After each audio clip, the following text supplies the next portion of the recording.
जय माता दी। आज है अष्टमी। अष्टमी के दिन रात्रि के समय, जैसे कि आपको सोते समय भी सुन सकते हो, आरती के समय भी सुन सकते हो, लेकिन इस पाठ का अर्थ कीलक स्त्रोत का पाठ का आपको विशेष कर लाभ मिलेगा।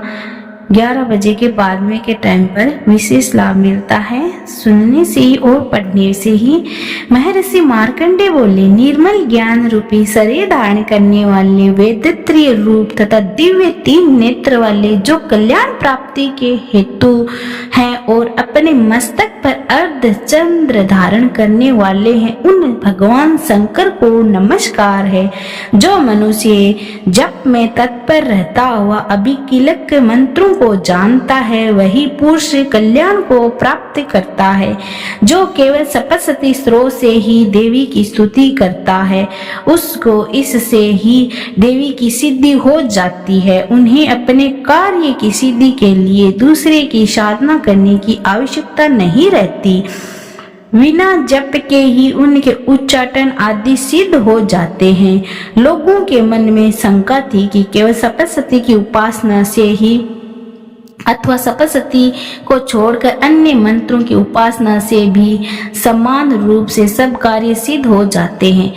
तब उनमें कौन सा श्रेष्ठ साधन है? जो लोगों की इस शंका को ध्यान में रखकर भगवान शंकर ने अपने पास आए हुए जिज्ञासाओं को समझाया कि ये भगवती नामक संपूर्ण स्त्रोत ही कल्याण में एवं सर्वश्रेष्ठ है।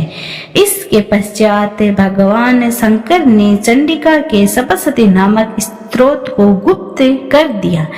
इसका पुण्य फल अक्षय है, अतः मनुष्य इसको बड़े पुण्य से प्राप्त करता है।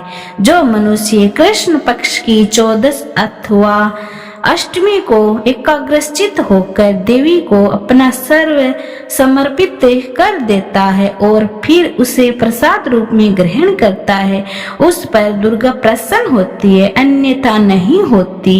इस प्रकार सिद्धि के प्रतिबंध रूपी कीलक के द्वारा भगवान शंकर ने इस स्त्रोत को कीलित कर रखा है। जो पुरुष इस सप्तशती को निष्कीलन करके नित्य पाठ करता है, वह सिद्ध हो जाता है। वही देवों का पार्षद होता है और वही गंधर्व होता है। सर्वत्र विचरते रहने पर भी उस मनुष्य को संसार में कहीं भी कोई डर नहीं होता है। वह स्वयं मृत्यु के वश में नहीं पड़ता और मरकर मोक्ष की प्राप्ति हो जाती है। किंतु इस कीलक की विधि को जानकर ही सप्तशती का पाठ करना चाहिए। जो ऐसा नहीं करता वह नष्ट हो जाता है। कीलक और निष्कीलक संबंधी जानकारी के पश्चात ही यह स्त्रोत निर्दोष होता है और विद्वान पुरुष इस निर्दोष स्त्रोत का ही पाठ आरंभ करते हैं। स्त्रियों में जो कुछ भाग्यशाली, सौभाग्यवती आदि दिखाई देता है, वह सब इस पाठ की ही कृपया है। इसीलिए इस कल्याणकारी स्त्रोत का सदा पाठ करना चाहिए। इस स्त्रोत का सेन पाठ करने से सर्व फल की प्राप्ति होती है।